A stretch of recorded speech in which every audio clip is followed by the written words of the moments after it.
Hello students, एक बार फिर हम हिंदी के अध्याय नंबर 2 से, जिसका शीर्षक है गुरु नानक देव और इसके लेखक हैं हजारी प्रसाद द्विवेदी जी, फिर इसी पाठ से, इसी अध्याय से एक बार फिर हम गद्यांश नंबर 8 को लेकर के आप सबके समक्ष हैं। अभी इसके पिछले वीडियो में जैसा कि हमने आप लोगों को बताया, चाहे वो क्लास के रूप में या होमवर्क के रूप में, दोनों को हमने दिशा निर्देशित किया और उसको समझाया, बताया, पढ़ाया, लिखाया। और अब गद्यांश नंबर 8 को हम एक बार फिर आप लोगों के बीच में रखना चाहते हैं और ये बताना चाहते हैं कि ये आपका क्लास वर्क भी होगा और ये आपका होमवर्क भी होगा। टिक लगवाने वाला जो प्रक्रिया होगी वो आपका होमवर्क बनेगा और समझाने पढ़ाने वाली जो प्रक्रिया होगी वो आपका क्लास वर्क बनेगा। तो आप लोग गद्यांश नंबर 8 खोल लीजिए, अपने किताब को देख लीजिए, गुरु नानक देव पाठ का गद्य खंड से।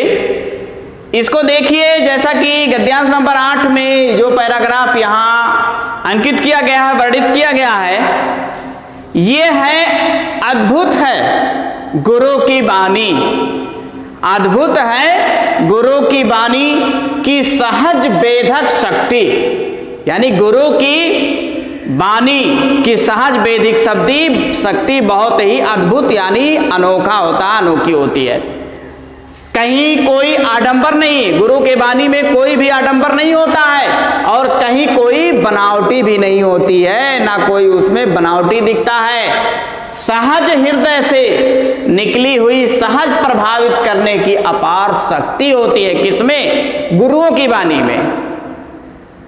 इसके पश्चात देखिए, अब आप लोगों को जो अगला लाइन मिल रहा है, सहज जीवन, यहां देखिए रेखांकित किया गया है। मेन आपका उद्देश्य पढ़ने का यही रेखांकित का है।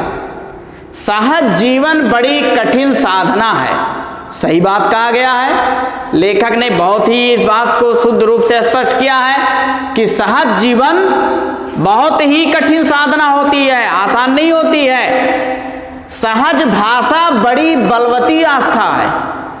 सहज भाषा को कम में नहीं आंकना चाहिए, एक एक बलवती आशा होती है। सीधी लकीर खींचना जैसा टेढ़ा काम होता है, एक जैसे सीधी लकीर टेढ़ा काम माना जाता है, उसी तरह से होता है गुरु का अनाडंबर सहज धर्म। ऐसी ही सहज वाणी से प्रचारित हो सकता था। तो ये आपका यही से मतलब होता है, यहां से लेकर के यहां तक। इस पे हमें विशेष रूप से ध्यान देना है।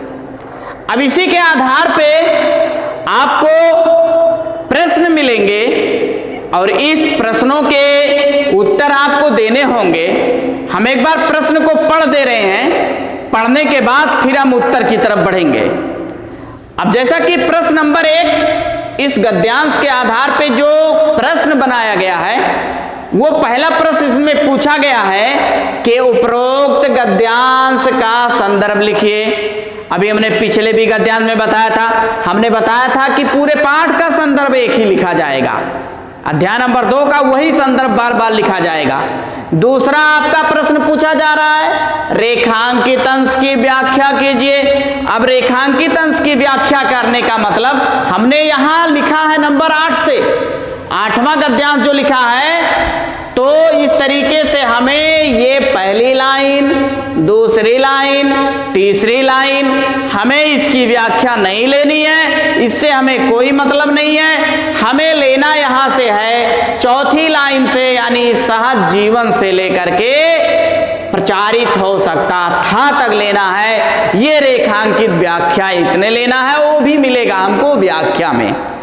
इसके बाद तीसरा क्वेश्चन जो दिया गया है वो है गुरु वाणी को सहज वेधक क्यों कहा गया है। यह आपका तीसरा क्वेश्चन पूछा जा रहा है कि गुरु की वाणी को, बोली को सहज क्यों कहा गया है। नंबर चौथा जो क्वेश्चन है आपका वो है, यहां लेखक ने किस कठिन साधना को, मतलब लेखक कहता है कि ऐसा किस पूजा को, एकदम कठिन साधना को, यानी किस मुश्किल पूजा का वर्णन किया गया है, कठिन साधना का लेखक ने वर्णन किया है, इसका उत्तर देना है। और नंबर 5वें में क्वेश्चन पूछा जा रहा है कि सहज यानी सरल धर्म क्या होता है, हमें इसका उत्तर देना है। तो अब आइए हम लोग आगे बढ़ते हैं उत्तर की तरफ। हाँ, तो अब हम उत्तर की तरफ बढ़ गए हैं। तो हमारा जो पहला क्वेश्चन पूछा गया है, आप अपने एक किताब में पहले क्वेश्चन पे टिक लगाइए। समझ लीजिए हम लोग अब होमवर्क की तरफ बढ़ रहे हैं, यह आपका होमवर्क है। क्वेश्चन नंबर 1 पे टिक लगाएंगे। क्वेश्चन नंबर 1 जो पूछा गया है कि उपरोक्त गद्यांश का संदर्भ लिखिए, यह आपका पहला क्वेश्चन पूछा गया है। तो आप अपने उत्तर में भी टिक लगा लीजिए। उत्तर में जो दिया गया है उत्तर हेडिंग मिलेगा, उसके बाद आपको यहाँ गद्यांश मिलेगा, उस पे टिक लगाएंगे। और जैसा कि यहाँ दिया गया है कि प्रस्तुत गद्यांश हमारी पाठ्य पुस्तक के गद्य खंड में संकलित गुरु नानक देव नामक शीर्षक से लिया गया है या पाठ से लिया गया है। इसके लेखक हजारी प्रसाद द्विवेदी हैं। यहां तक आपको लिखने के बाद पहला उत्तर कंप्लीट हो जाएगा।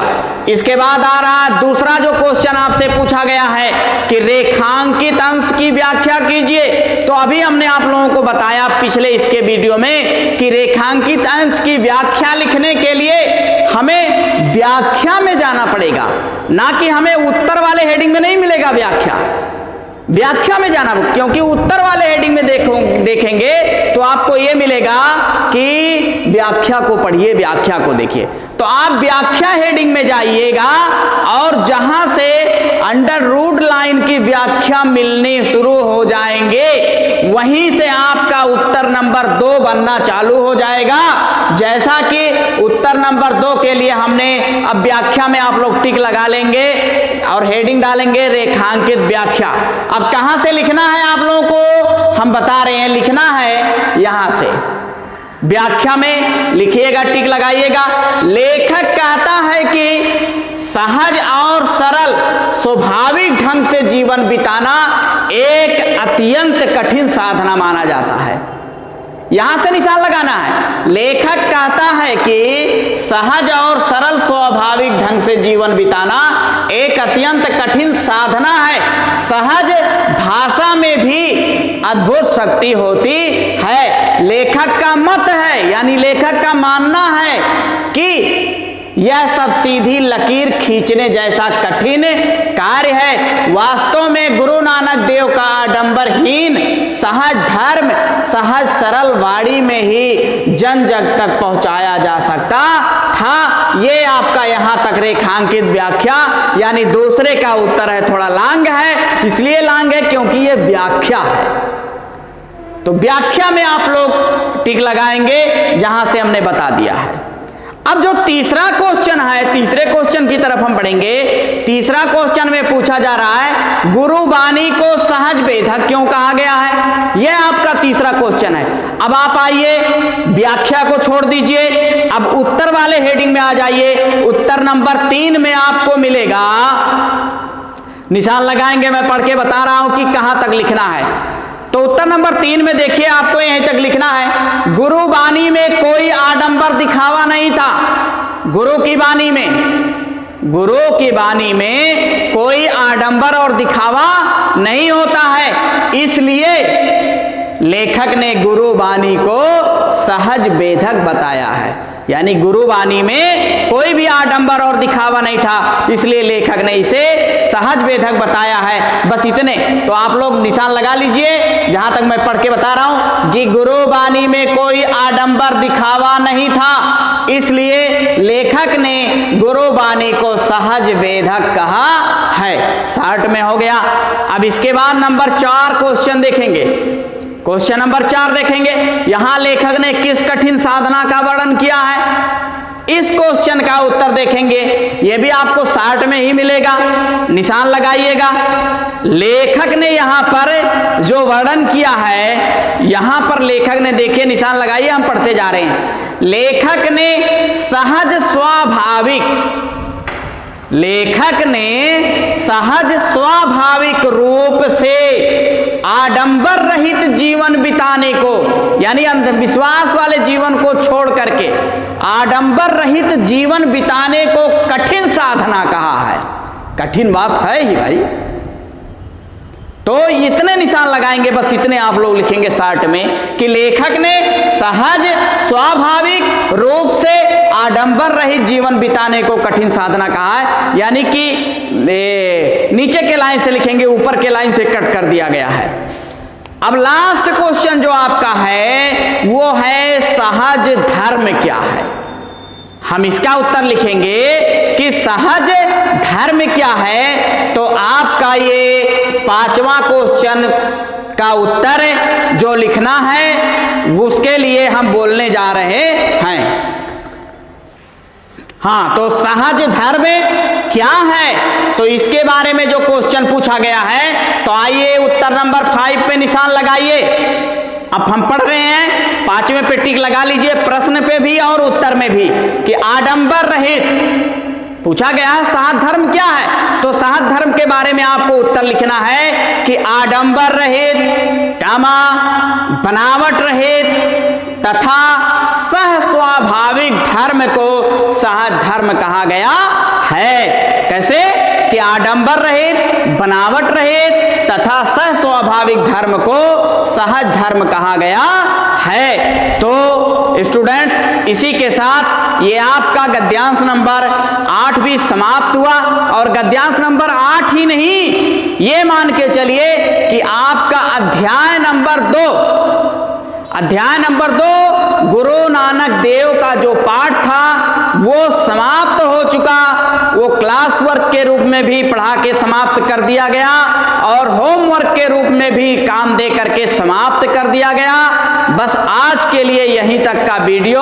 अब नेक्स्ट वीडियो में ईश्वर ने चाहा तो काव्य साहित्य से, यानी काव्य संकलन से हम जो पाठ लेके उतरेंगे वो पाठ होगा आप लोगों के बीच में साखी, जिसके रचयिता होंगे कबीरदास। उनके विषय में हम पहले चर्चा करेंगे, पहले हम बातें करेंगे, उसको समझाएंगे, बताएंगे। तत्पश्चात पूर्ण करने के बाद फिर हम होमवर्क का काम देंगे। तब तक के लिए प्यारे बच्चों, इसी पे धन्यवाद।